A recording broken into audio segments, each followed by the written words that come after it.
biasanya ngapain gitu. Nah kemudian dalam pemecahan masalah itu kadang-kadang ada orang yang sangat mudah sekali kayak gitu ya. Tapi ada juga yang sulit. Kadang-kadang bukan karena intelijensinya, tapi ada beberapa hal yang menghambat orang itu menemukan pemecahan masalah semudah orang yang lain gitu. Jadi kan kadang-kadang kita bisa lihat tuh kayaknya gampang permasalahannya, buat kamu mungkin gampang, buat dia itu bisa sesuatu yang seberat apa ya, ya segitu deh. Pokoknya berat banget, kayak tidak ada orang di dunia ini yang bisa membantu kayak gitu. Nah kemudian ada juga kalau orang-orang yang sudah bisa dibilang ahli atau expert itu sebetulnya mereka kan aslinya itu ya sama seperti kita yang nggak ngerti apa-apa, tapi karena mereka sudah sering menghadapi banyak pemecahan masalah, ya kadang-kadang ini kadang-kadang nggak harus mereka sendiri kok yang menghadapi masalah itu. Saking ininya bisa belajar dari ketika orang lain memecahkan masalah. Ya. Kemudian kreativitas itu apa dan bagaimana bisa ditingkatkan atau dikembangkan. Nah, kalau ideal ya pemecahan masalah itu dengan apa? Dengan langkah-langkah yang lengkap itu satu, problem identification, artinya orang ini sadar bahwa ada masalah gitu. Ini ada masalah. Kemudian kalau dari situ dia bisa mendefinisikan masalahnya. Mendefinisikan masalah ini kelihatannya gampang, tapi tidak banyak orang yang salah mendefinisikan masalah. Karena mereka mungkin hanya melihat masalah di permukaannya sehingga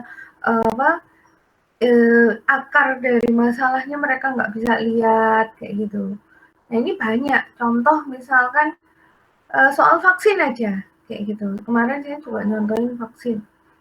Vaksin ini kan sekarang apa problemnya adalah belum semua orang, terutama guru-guru dan orang tua itu tervaksin. Kalau orang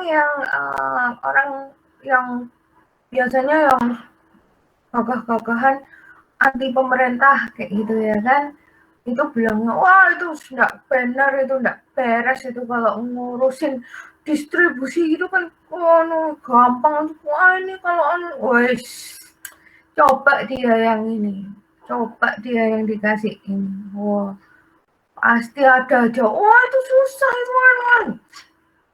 Nah vaksin itu kan sangat rentan, harus disimpan dalam suhu yang sangat sangat spesifik gitu ya, nggak boleh beku banget, tapi juga nggak boleh kepanasan dikit aja rusak udah. Nah, ketika kita beli vaksin itu ke Cina, sudah bagus sampai sini dengan masih bisa dipakai gitu ya. Bayangkan ke dinas-dinas kesehatan yang apakah mereka memang sudah cukup siap menerima vaksin-vaksin itu.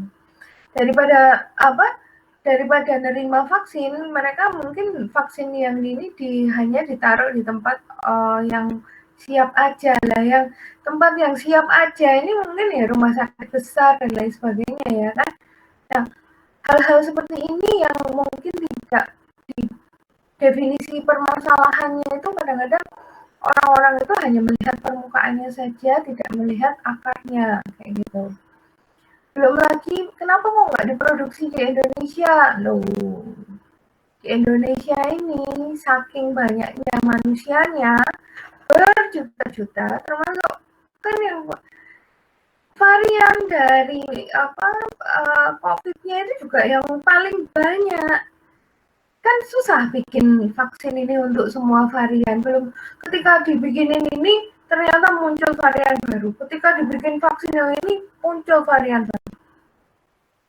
Emang enak.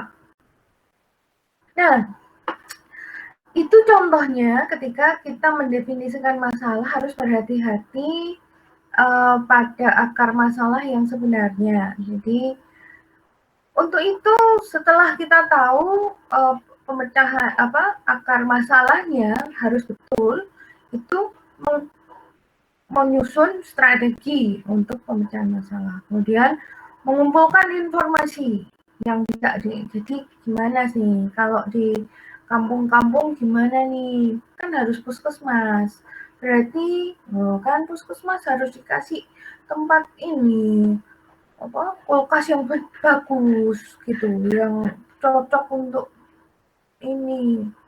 Kemudian berarti kan perlu duit, dananya itu dikasih ke puskesmas dong, jangan di pusat doang, jadi distribusikan. Baru kemudian sudah dikasih ke ini, gimana, benar nggak dibeliin kulkas yang vaksin standar vaksin, jangan-jangan cuma dibeliin kulkas yang itu, yang kecil itu, yang untuk buat es lilin gitu kan. Ternyata mereka beli yang mana dibeliin, dikasih tahu spesifikasinya, dari sini berarti harus banyak informasi mengenai prosesnya sesuai. Terus kalau belum bisa terpecahkan masalahnya, kita harus menyelesaikannya terus menerus, informasi lagi dan alokasi sumber daya, bukan cuma dana ya. Kadang-kadang untuk nyuruh orang yang pintar dan lain sebagainya. Kemudian mengevaluasi lagi, kemudian ada nggak permasalahan lagi yang timbul setelah itu. Nah, ini kan ideal banget gitu ya. Tapi sehari-hari apakah kita bisa kayak gitu? Kadang-kadang nggak bisa. Kadang-kadang diperlukan waktu yang sangat cepat untuk memecahkan permasalahan.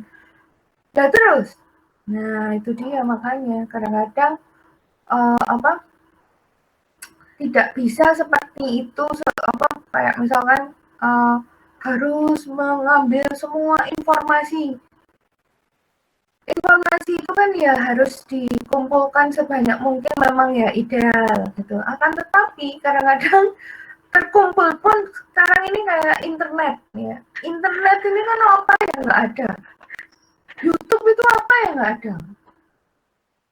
Tutorial mandi saya pernah ini, coba kalian cari search di itu, ada orang yang perlu menunjukkan caranya mandi dan ada juga yang nyari caranya mandi.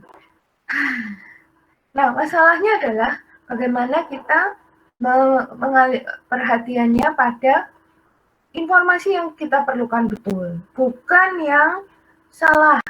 Nah, kita ini kan sering gitu. Kalian sering nggak? Misalkan, aku mau WA ini penting. Sampai ketika ketemu HP, yang mau di WA lupa, kita kemana-mana. Sering. Ya. Dan kadang-kadang dengan banyaknya informasi, itu juga tidak menjamin orang itu pintar untuk memilih yang mana yang diperlukan. Ya. Kayak misalnya ada teman saya yang nanya melulu mengenai email resmi. Ya Allah Tuhan, itu kan ada tuh di Gmail, di Gmail kantor itu sudah tersedia semua, dia tinggal ketik nama depan. Nanya mulu kayak tamu ya, jadi kalian juga enggak boleh kok curhat jadinya. Strategi itu juga kadang-kadang ya ada yang strateginya tek kayak gitu. Contoh kayak ini gitu ya. Nah, ini strategi yang bagus buat kalian untuk diterapkan. Ada yang kayak gini. Kalau misalkan ada yang membaca textbook dan catatan kelas sampai Recycle through learning and testing until mastery is achieved. Wow, tes menanyakan diri sendiri dengan note cards. Kalau ada saya traktir nanti kalau sudah ada luring. Pasti nggak ada. Tapi, nah ini dia. Detail ini ada juga orang yang kayak gini, ada yang nggak peduli dengan detail. Nah, oleh karena itu kalian juga mulai dari sekarang harus mulai pintar-pintar memilih strategi untuk memecahkan permasalahan yang ada, karena kadang-kadang ya memang perlu strategi itu, nggak asal-asalan. Saya pakai kacamata karena sudah mulai geliang lihat screen lab komputer. Nah, ada orang-orang yang lebih suka berpikir divergen, yaitu dia memikirkan banyak alternatif untuk memecahkan masalah. Kemudian ada juga yang orang-orang yang saya nggak mau terlalu banyak alternatif, yang fokus aja, yang paling bagus ini dari ini.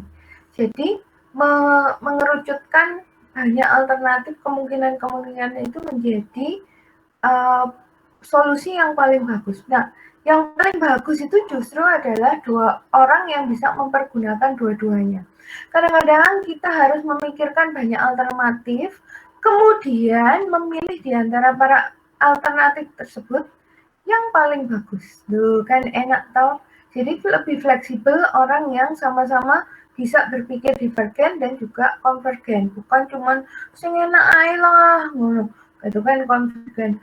Wih, aku punya ide ini satu-satu, tapi tak satu pun yang bisa diaplikasikan gitu. Jadi yang paling penting adalah banyak alternatif boleh, asal kemudian diputuskan yang paling bagus gitu. Nah, organisasi informasi, bagaimana kita memperoleh informasi dari permasalahan, bisa dari simbol, bisa dengan pakai matriks kayak gini, bisa pakai diagram kayak gini. Contoh misalkan ya, ini kan matematika ya, kalian masih ingat diagram Venn, juga matriks, dan juga seperti ini. Misalkan L adalah Lucy, umurnya Lucy. S adalah umurnya Sean. Kalau 2 kali umur Lucy sama dengan 3 umur Sean, sedangkan Sean umur 10, Lucy umur berapa? Lucy umur 15. Ini gampang pemecahan masalah. Ya memang kalau matematika itu kan sudah sudah teratur, ada hukumnya dan lain sebagainya. Kemudian ini misalkan, kalau misalkan mau ke restoran yang yang cocok untuk semua orang, 3 orang ini, kira-kira kemana, ya kan?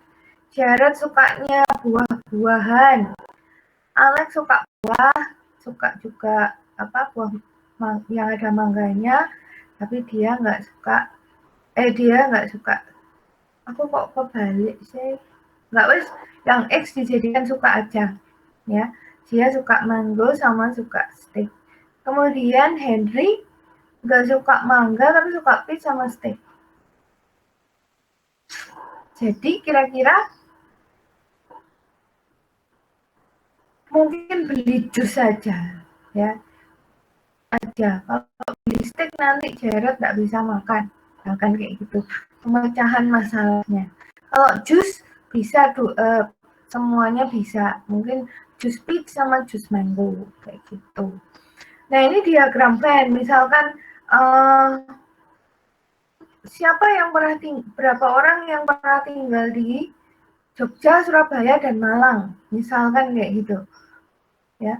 Di sini, yang pernah tinggal di Jogja tok, di Surabaya tok, ini yang pernah tinggal di Malang. Nah, ini nanti akhirnya ketahuan Jogja sama Malang ada, Surabaya sama Malang ada, Jogja Surabaya ada, yang tiga-tiganya ada yang di sini, diagram Venn. Jadi yang paling ini itu kalau pemecahan masalah yang pakai simbol, matriks, dan diagram.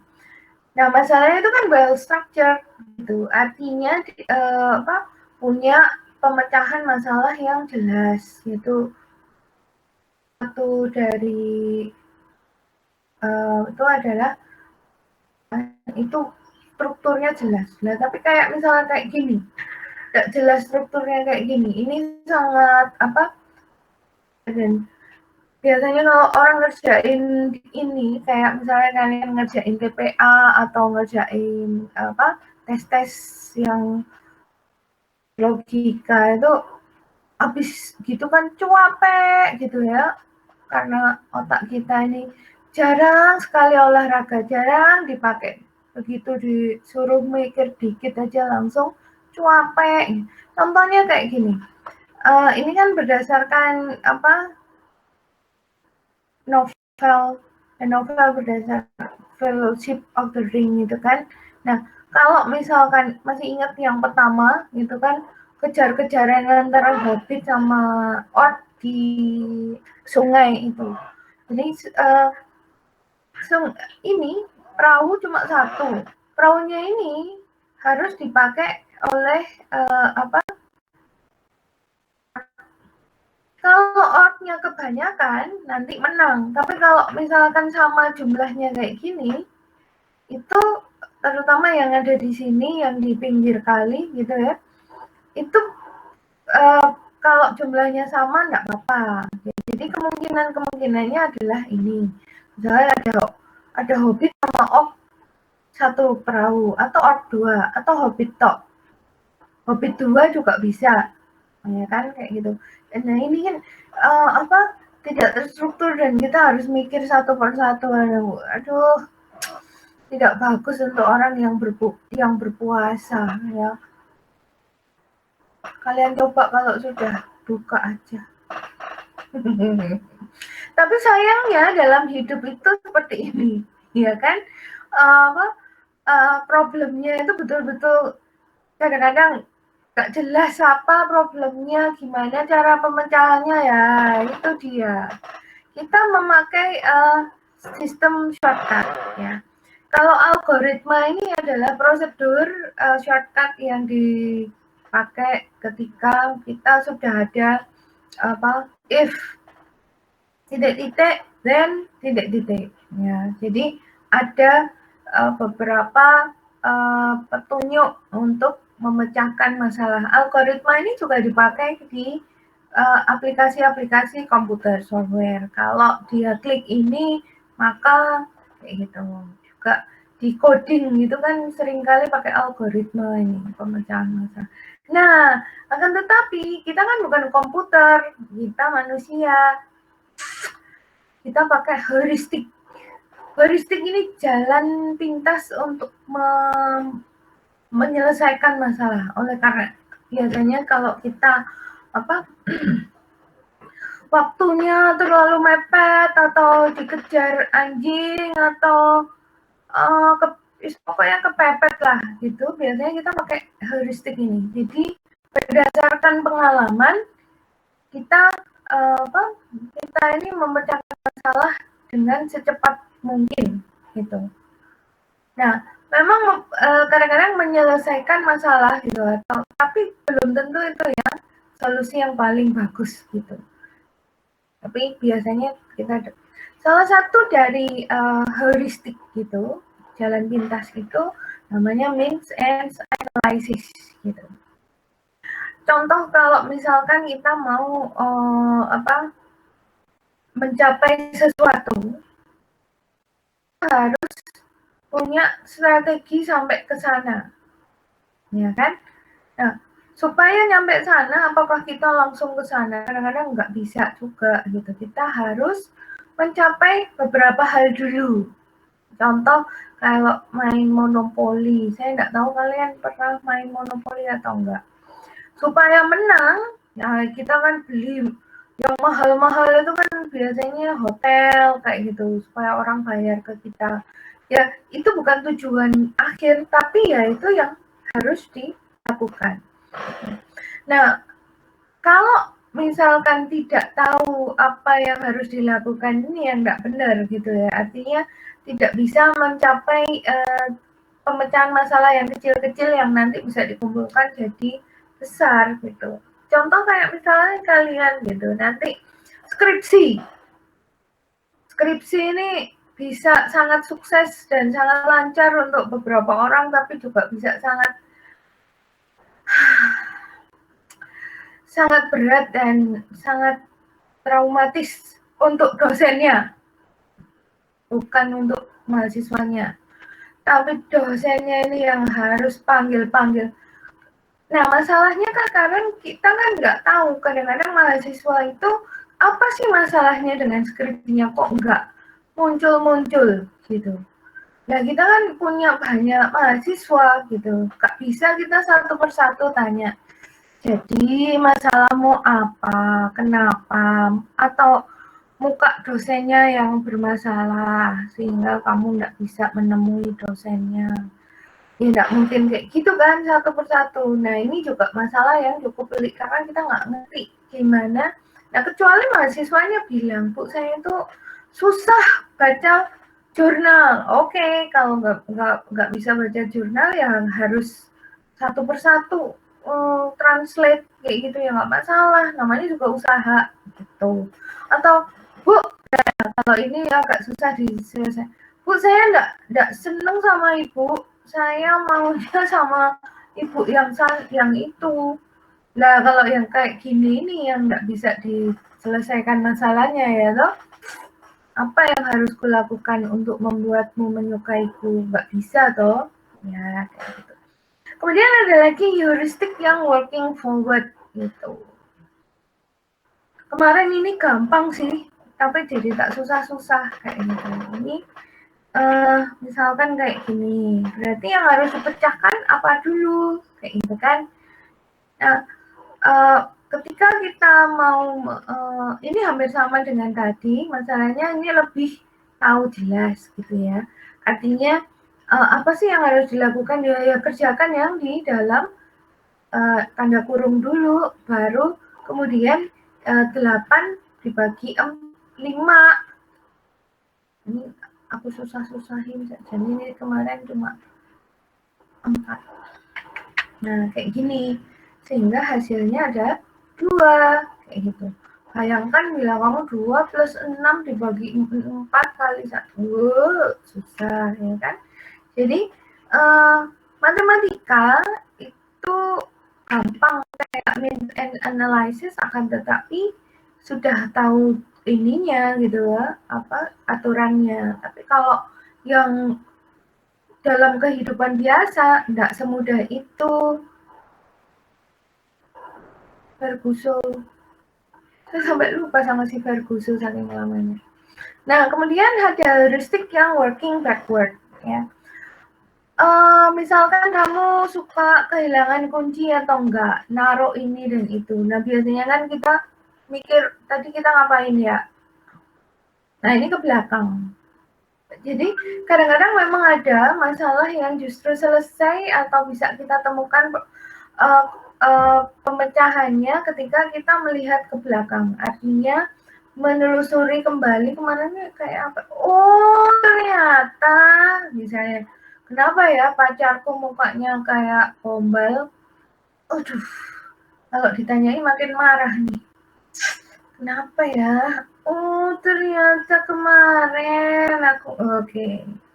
Kayak gitu ya. Jadi modelnya. Nah, ini heuristik yang trial and error. Ini seringkali kita terjadi kalau kita tidak punya pengalaman menghadapi permasalahan tertentu. Ya, kita coba aja beberapa hal yang menurut kita kadang-kadang kita harus pakai logika ya kan. Kemarin kita kan dapat dari yang insight itu yang kalau kalian nggak bisa atau kalau mikir sesuatu, ingat monyet aja bisa dapat wangsit gitu ya, dapat insight. Apalagi kalian gitu, harusnya gitu setelah makan Indomie 2 mangkok pakai nasi, pakai sosis, pakai telur, pakai ini. Sorry, bikin lapar. Misalnya kayak gitu, jadi harus dicoba beberapa hal, jangan putus asa. Misalkan ketika mobil tidak bisa atau motor aja, kalian mungkin banyak yang pakai motor nggak bisa.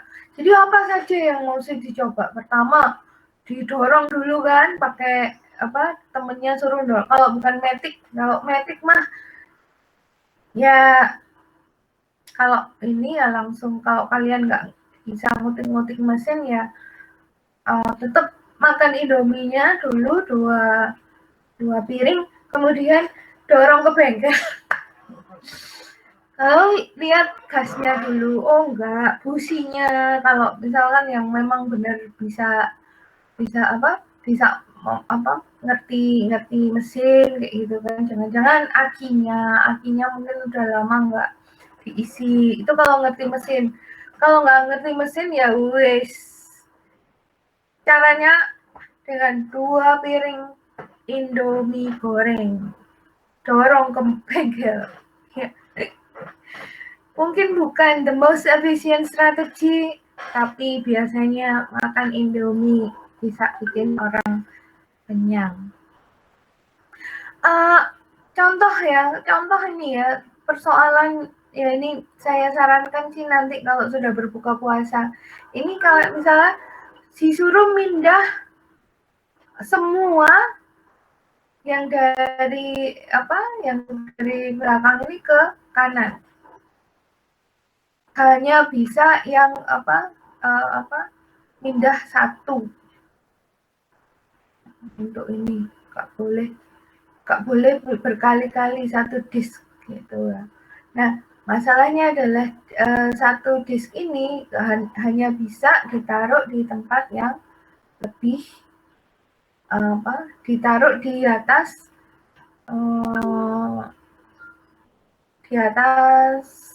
tumpuan yang lebih besar kayak gitu. Saya sih udah nyoba tapi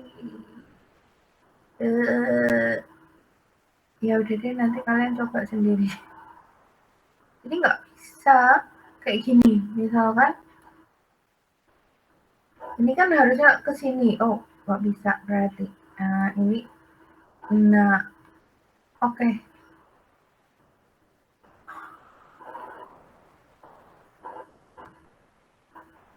Nah, ini nggak boleh diangkat dua-duanya.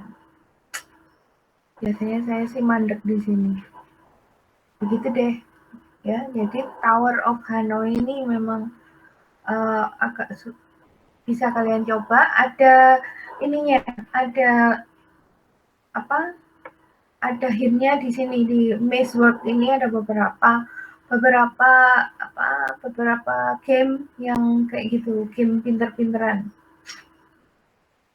Saya nggak usah ikut game pinter-pinteran. Nah, dari beberapa permasalahan, kalau yang tadi terstruktur ya, kalau ini yang sama sekali tidak terstruktur, yaitu yang rodok ngawur itu kan biasanya misalkan menemukan kos-kosan ya. Nah, menemukan kos-kosan ini untuk masalahnya adalah tidak semua orang memiliki permasalahan yang sama, ya kan? Ada yang mungkin dananya tak terbatas, yang satu dananya cekak, yang satu gatel-gatel kalau tinggal di gang, satunya nggak masalah kayak gitu. Kalau yang satunya harus ada pemandangan seluruh Malang mungkin untuk bisa belajar dengan ini nggak apa-apa, pokoknya bisa ngelihat ke seberang ada kos putri atau putra yang ada gebetannya sudah bahagia, misalnya kayak gitu. Itu kan random banget gitu kan, nyari apartemen nyari kos. Nah, mungkin ada yang apartemen gitu ya. Apartemen di Malang ini kan yang paling dekat UB itu kan yang di Soekarno Hatta deket. Nah, itu tapi kadang-kadang ya pemandangan depan itu kuburan. Kadang-kadang ada orang di situ terus nanti tanahnya longsor dan itu pernah ini, dan kasihan loh pocong dan hantu di situ tuh. Dulu itu mereka mangkalnya di apartemen itu.